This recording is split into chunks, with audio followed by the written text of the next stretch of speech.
The Iron Wolves MC Clubhouse sat like a fortress at the edge of town, its weathered brick walls and barred windows telling stories of decades past.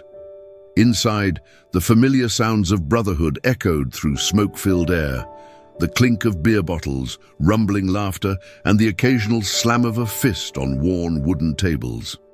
Marcus "Steel" Rodriguez, the club's president, surveyed his domain from behind the bar. At 45, his graying beard and scarred hands spoke of countless miles on asphalt and battles fought both on the road and off. The Iron Wolves weren't saints, but they lived by a code that meant something in a world that seemed to have forgotten honor. The late afternoon sun filtered through grimy windows, casting long shadows across the room where 8 members had gathered for their weekly church meeting. They'd just finished discussing territory disputes with a rival club when the front door exploded inward, with a violence that made every man reach for weapons that weren't there. 2 children stumbled through the doorway, a boy who couldn't have been older than 10 and a girl perhaps 8. Their clothes hung in tatters, faces streaked with dirt and tears. The boy's left arm hung at an odd angle, clearly injured, while the girl clutched his good hand with white knuckles. The clubhouse fell silent except for the children's ragged breathing. These weren't the usual visitors to their sanctuary. Kids didn't just wander into biker territory, especially not looking like they'd escaped from hell itself. Steele's protective instincts, honed by years of looking after his own daughter, kicked in immediately. Whatever had driven these children to seek refuge in the last place most parents would want their kids to go, it had to be serious. The desperation in their eyes told him everything he needed to know about the danger they were running from. The boy stepped forward, his young voice cracking with exhaustion and fear. "Please," he whispered, then louder, "please, you have to help us. They took our sister." Steele moved from behind the bar, his heavy boots echoing in the sudden silence. The other members remained frozen, uncertain how to process the scene unfolding before them. Children weren't part of their world, yet here were 2 who'd chosen their clubhouse as sanctuary. "Easy, kid," Steele said, his voice gentler than any of his brothers had heard in years. "You're safe now. What's your name?" "Tommy," the boy replied, swaying on his feet. "This is Emma, our sister Sarah. They grabbed her from the park. We tried to stop them, but..." He gestured weakly at his injured arm, and Emma began crying harder. The sight of the children's trauma hit the room like a physical blow. These weren't hardened criminals or rival gang members.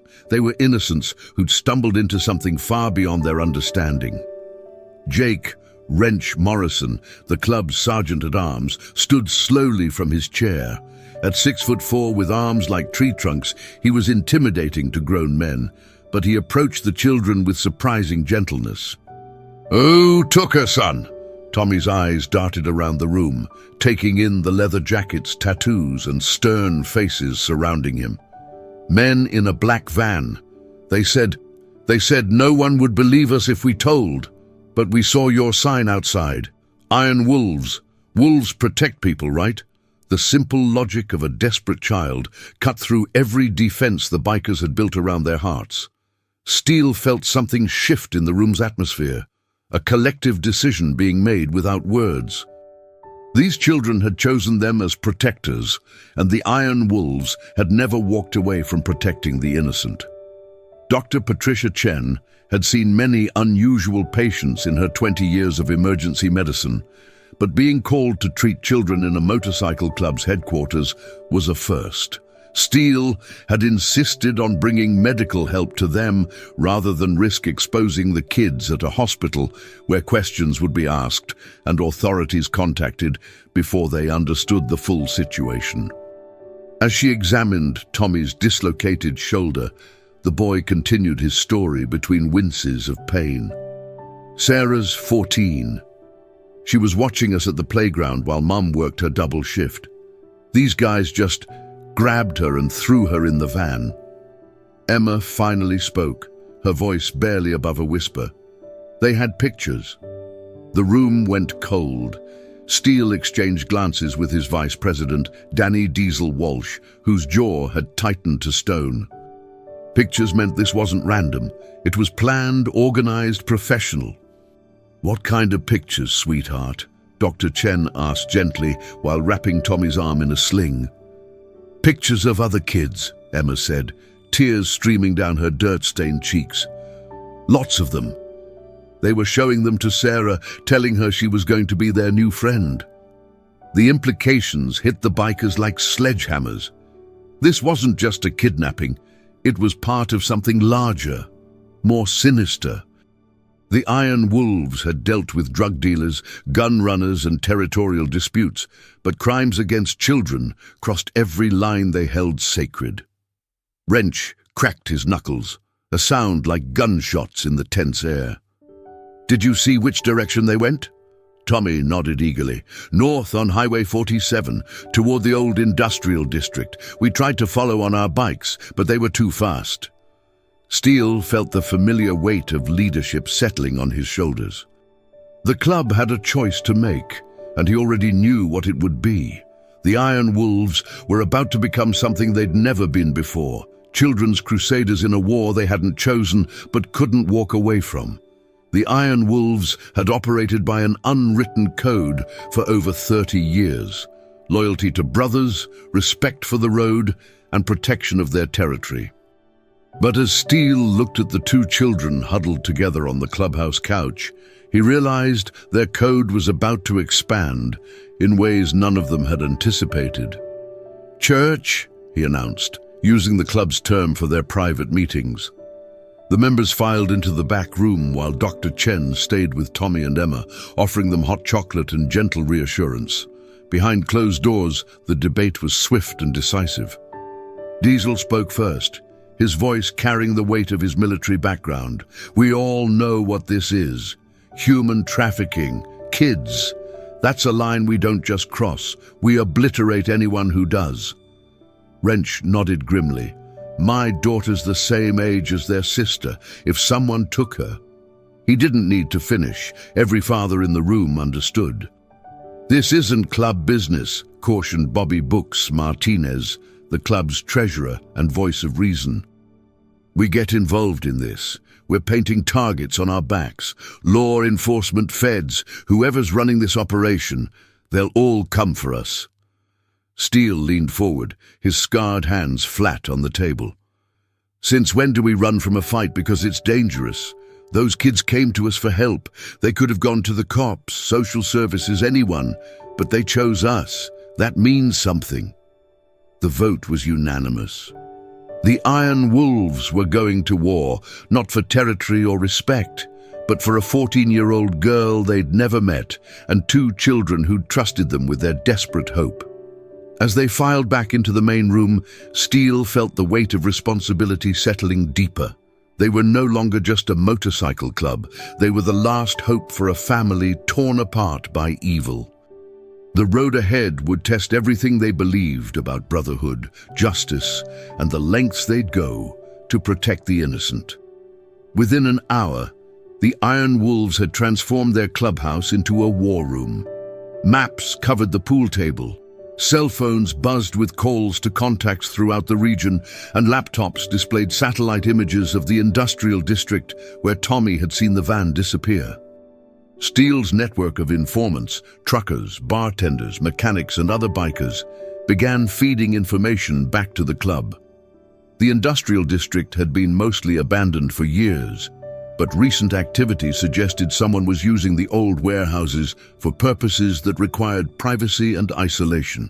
"Got something?" announced Tech, the club's youngest member and their resident computer expert. At 28, he'd earned his road name by being able to hack into systems that others couldn't even find. 3 warehouses in that area have had unusual electrical usage in the past 6 months, way more than you'd need for storage.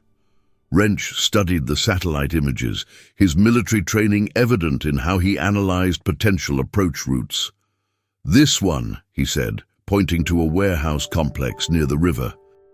Multiple exits, isolated from main roads, but close enough to highways for quick transport. If I were running something I didn't want discovered, that's where I'd set up. Dr. Chen had finished treating Tommy's injuries and was now sitting with both children, helping them process their trauma while gathering additional details. They mentioned the van had out-of-state plates, she reported. Nevada, they think. And there were at least 3 men, the driver and 2 others, who grabbed Sarah. Emma looked up from her hot chocolate. One of them had a tattoo on his neck, like a snake or something. Steele felt pieces of a puzzle beginning to form. Professional operation, out-of-state connections, and now identifying marks. This wasn't some local opportunists. It was part of a larger network that had made the mistake of operating in Iron Wolves territory. We need eyes on that warehouse, Steele decided, but we do this smart. No one goes in alone, and we don't make a move until we know exactly what we're dealing with. The old Kawasaki moved silently through the industrial district's maze of abandoned buildings and rusted infrastructure. Diesel had volunteered for the reconnaissance mission, his military background making him the logical choice for gathering intelligence without being detected. The warehouse complex sat like a sleeping giant against the evening sky. From his position behind a stack of shipping containers, Diesel could see that Tommy's instincts had been correct. This place was definitely active. Security cameras had been installed at key points, and the parking area showed tire tracks from multiple vehicles. More telling were the subtle signs of recent renovation, new locks on old doors, fresh concrete patches in the parking area, and windows that had been painted black from the inside. Someone had invested significant money in making this place secure and private. Diesel's earpiece crackled softly. "What do you see?" Steele's voice was barely audible. "Definitely our target," Diesel whispered back. "Professional setup. At least 6 cameras I can spot, and that's just the obvious ones. 2 vehicles in the lot. A black panel van matching the kid's description and a sedan with Nevada plates." Through his binoculars, he could see movement behind the painted windows. Shadows passing back and forth, suggesting multiple people inside. The building's loading dock showed signs of recent use, with fresh oil stains and tire marks indicating regular vehicle traffic. "Any sign of the girl?" Steele asked. "Negative, but there's definitely activity. This isn't just a storage facility, it's operational." Diesel adjusted his position, getting a better angle on the building's rear entrance. "Steele, there's something else. I count at least 4 different vehicle types that have been here recently. This might be bigger than just Sarah." The implication hung heavy in the radio silence that followed. If this was a hub for a larger operation, Sarah might not be the only victim they needed to worry about. The Iron Wolves had stumbled onto something that could involve dozens of missing children.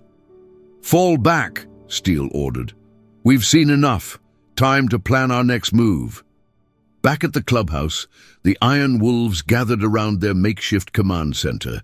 Diesel's reconnaissance had confirmed their worst fears. They were dealing with a professional operation that extended far beyond a single kidnapping.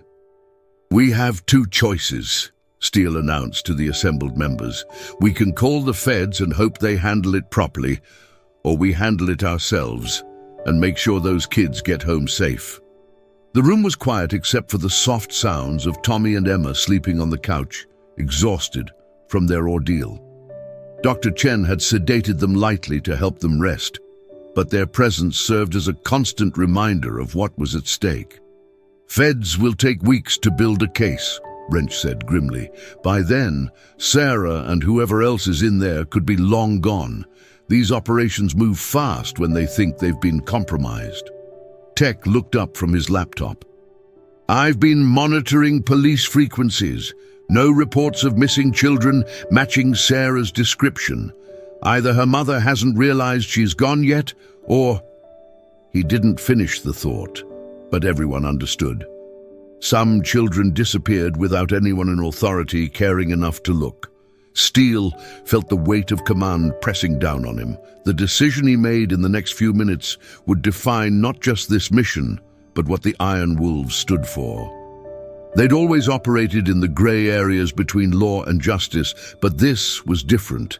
This was about protecting innocence itself. We go in tomorrow night, he decided. Small team, surgical strike. Get the kids out, gather evidence, then let the authorities clean up the mess. We're not vigilantes. We're just making sure justice gets a chance to work. Diesel nodded approvingly. I'll need wrench and tech, maybe one more for backup. You'll have me, Steele said firmly. This is my call, my responsibility. We all go home together, kids included. The plan was simple in concept, but would require perfect execution. They had one chance to get this right. Dawn broke grey and cold over the clubhouse as the Iron Wolves prepared for their mission. Steele had barely slept, spending most of the night checking and rechecking their plan while watching over Tommy and Emma, who'd finally found peaceful sleep under Dr. Chen's care. The children's mother, Maria Santos, had arrived at midnight after Dr. Chen contacted her. The single mother's anguish was palpable as she held her remaining children and learned the full scope of what had happened. Her trust in the bikers to rescue Sarah was absolute. She had nowhere else to turn. "Bring my baby home," she'd whispered to Steele, her eyes red with tears and exhaustion. "Please, she's all I have left of their father." Now, as the team prepared their equipment, Steele felt the full weight of that promise. They weren't just rescuing a kidnapped girl, they were preserving what remained of a family that had already endured too much loss. Wrench methodically checked their tactical gear, his military precision evident in every movement. "Non-lethal takedown preferred," he reminded the team. "We need at least one of them conscious to tell us about the network." Tech finished programming their communication devices and backup plans. "I'll maintain overwatch from the perimeter. If anything goes wrong, I can jam their communications and call in cavalry." Diesel studied the warehouse blueprints they'd obtained through Tech's less-than-legal research. Entry through the loading dock. 2 teams. Steele and I take point. Wrench provides cover and secures any civilians we find. The plan was solid, but Steele knew that no plan survived contact with the enemy. They'd have to adapt, improvise, and trust in the brotherhood that had kept them alive through countless dangerous situations. As evening approached, Steele looked at his reflection in the clubhouse bathroom mirror. The man staring back had grey in his beard and lines around his eyes that spoke of hard miles and harder choices. Tonight, he'd find out if the Iron Wolves were truly the protectors they claimed to be. The warehouse district lay shrouded in industrial fog as the Iron Wolves approached their target. 4 motorcycles moved silently through the maze of abandoned buildings, their engines barely audible above the distant hum of highway traffic. Steele felt the familiar pre-mission calm settle over him as they reached their staging point. Behind a row of shipping containers, the team made final preparations. Radio checks, weapon confirmations, and synchronized watches, the ritual of professionals preparing for dangerous work. "Remember," Steele whispered into his headset, "we're here for the kids first, evidence second, justice third. Everyone goes home tonight." Through the darkness, the warehouse loomed like a malevolent presence. Security lights cast harsh shadows, but Diesel's earlier reconnaissance had revealed the blind spots they could exploit. Tech had already disabled 2 external cameras using a signal jammer, creating a window of opportunity. The loading dock stood partially open, revealing a slice of illuminated interior. Voices carried on the night air, at least 3 distinct speakers, confirming Diesel's estimate of the opposition they'd face. Wrench moved like a ghost despite his size, his military training evident in every silent step. He reached the building's corner first, hand signals confirming the coast was clear for the others to advance. Steele's heart pounded as they approached the moment of truth. Somewhere inside that building, Sarah Santos waited for rescue, possibly alongside other victims they didn't even know about yet. The weight of their trust pressed down on him like a physical force. "Movement inside," Diesel reported through the radio. "Two figures near what looks like a desk area. Can't see the rest of the interior from this angle." Steele checked his watch. 11:47 p.m.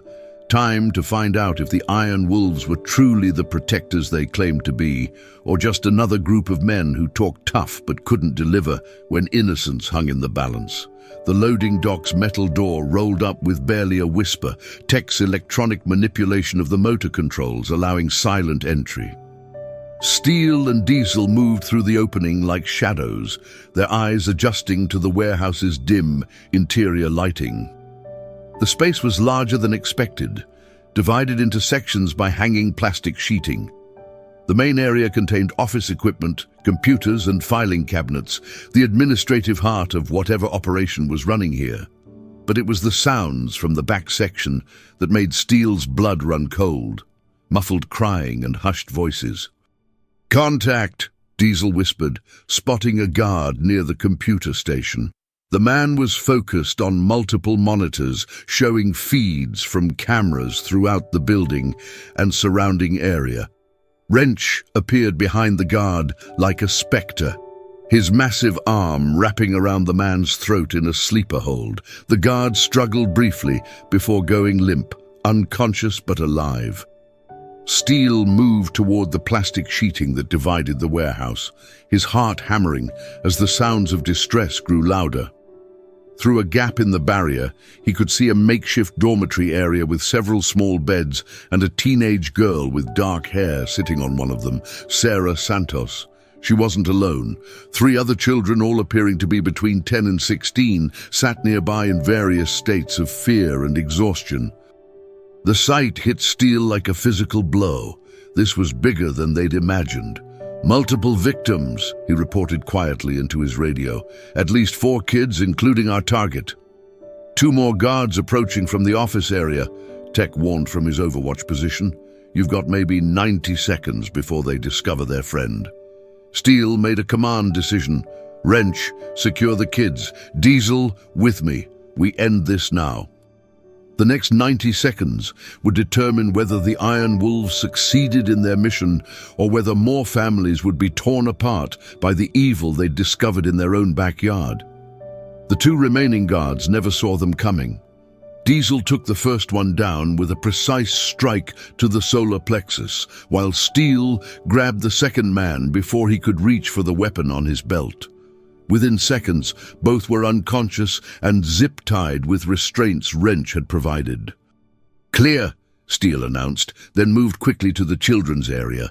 Sarah looked up as he approached, her eyes wide with a mixture of fear and desperate hope. "Are you here to help us?" she whispered, her voice hoarse from crying. "We're here to take you home," Steele replied gently, removing his Iron Wolves jacket to wrap around her shoulders. "Your brother and sister sent us. They're safe, and your mom is waiting for you." The relief that flooded Sarah's face was almost overwhelming. The other children, 2 boys and a girl, looked at Steele with the same desperate hope that Tommy and Emma had shown when they'd burst into the clubhouse. "What about us?" asked one of the boys, who couldn't have been older than 12. "Are you taking us home too?" Steele felt his throat tighten. "We're taking everyone home, I promise." Wrench was already on his radio, calling for additional support. "We need transport for 4 kids and medical evaluation. Also contact social services. We're going to have some explaining to do." Tech's voice crackled through their earpieces. "Company incoming. 2 vehicles approaching fast from the north. Looks like the night shift is arriving early." Steele cursed under his breath. They'd hoped to be gone before reinforcements arrived, but now they'd have to fight their way out with 4 traumatized children in tow. "Change of plans," he announced. "We hold this position until backup arrives. Wrench, get the kids to the safest corner of the building. Diesel, help me secure those entrances." The Iron Wolves were about to discover just how far they'd go to protect the innocent when the stakes couldn't be higher. The warehouse erupted into chaos as the new arrivals realized their operation had been compromised. Steele heard car doors slamming and urgent voices shouting orders outside, followed by the ominous sound of weapons being readied. 4 hostiles approaching the main entrance, Tech reported from his overwatch position, armed and moving with tactical precision. These aren't street thugs. They're professionals. Steele positioned himself behind a concrete support pillar, his service pistol drawn, but hoping he wouldn't need to use it. The children huddled in the corner, where Wrench stood guard, his massive frame serving as a human shield between them and any potential threats. "This is the police," a voice shouted from outside. "The building is surrounded." Steele's blood ran cold. Either law enforcement had been tracking this operation independently, or the traffickers had connections that ran deeper than anyone had imagined. Either way, the situation had just become exponentially more complicated. "Iron Wolves. This is Detective Martinez with Metro PD," the voice continued. "We know you're in there with the children. We're not here to arrest you. We're here to help." Diesel looked at Steele questioningly. It could be a trap, but it could also be the cavalry they desperately needed. The decision had to be made quickly before the situation deteriorated further. "Tech, can you verify?" Steele asked through his radio. "Checking." "Confirmed. Multiple police units, ambulances, and what looks like federal vehicles. Someone called in the big guns." Steele made his choice. "We're coming out," he shouted toward the entrance. "We have 4 rescued children who need medical attention and 3 suspects in custody." As they prepared to emerge from the warehouse, Steele realized that the Iron Wolves' war against child trafficking was just beginning. Tonight's rescue was only the first battle in what would become a much larger fight for justice. The warehouse parking lot looked like a scene from a crime drama as emergency vehicles cast red and blue lights across the industrial landscape.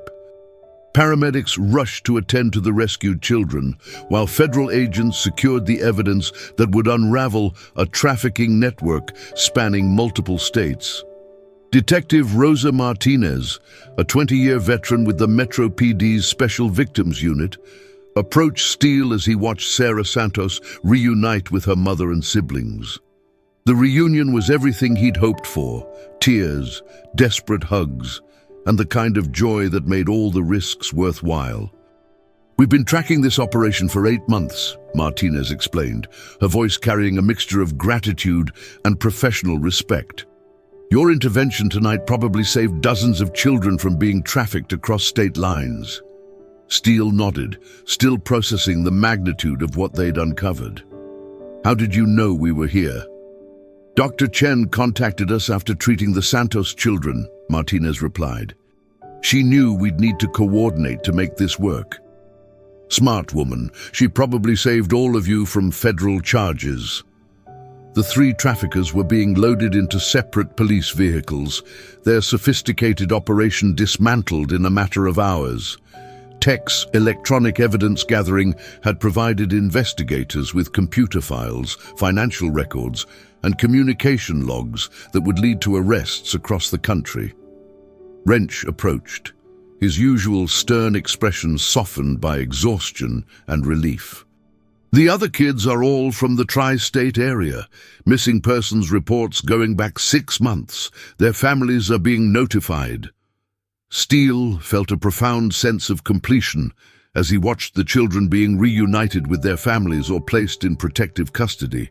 The Iron Wolves had stumbled into this fight by accident, but they'd proven that sometimes the most unlikely heroes emerge from the darkest places. "What happens now?" he asked Martinez. "Now you go home," she replied with a slight smile, "and try to stay out of trouble." 3 weeks later, the Iron Wolves Clubhouse had returned to its normal rhythm. But something fundamental had changed.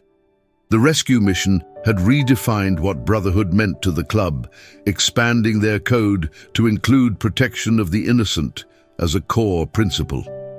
Steele stood behind the bar, watching his members interact with a group of visitors who would have been unthinkable just a month earlier. Maria Santos sat at a corner table with Tommy, Emma, and Sarah, sharing lunch with several of the bikers who'd become unlikely family friends. The media attention had been intense, but ultimately positive. The Iron Wolves were being hailed as heroes, a designation that made most of the members uncomfortable but proud. More importantly, their actions had inspired other motorcycle clubs across the region to establish similar protection protocols for endangered children. "Package for you, Steele," Tech announced, carrying a large envelope with an official seal. Inside was a commendation from the State Attorney General's office, recognizing the Iron Wolves' contribution to dismantling a human trafficking network that had operated across 7 states. But the real reward sat at that corner table, where Sarah Santos laughed at one of Wrench's terrible jokes, while her younger siblings colored pictures they'd drawn of motorcycles and the men who'd saved their sister. Dr. Chen had established a trauma counseling program specifically for the rescued children, funded by donations that had poured in from across the country. The warehouse had been converted into a community center, a symbol of how something evil could be transformed into a force for good. Steele raised his beer bottle in a silent toast to his brothers, to the children they'd saved, and to the families they'd helped heal. The Iron Wolves had always been about loyalty, respect, and brotherhood. Now they were about something more. They were about hope. The road ahead would bring new challenges and new opportunities to make a difference. But Steele knew that whatever came next, the Iron Wolves would face it together, guided by a code that now included the most important principle of all, protecting those who couldn't protect themselves. Outside, the sound of motorcycle engines mixed with children's laughter, creating a symphony of redemption that would echo through the clubhouse for years to come.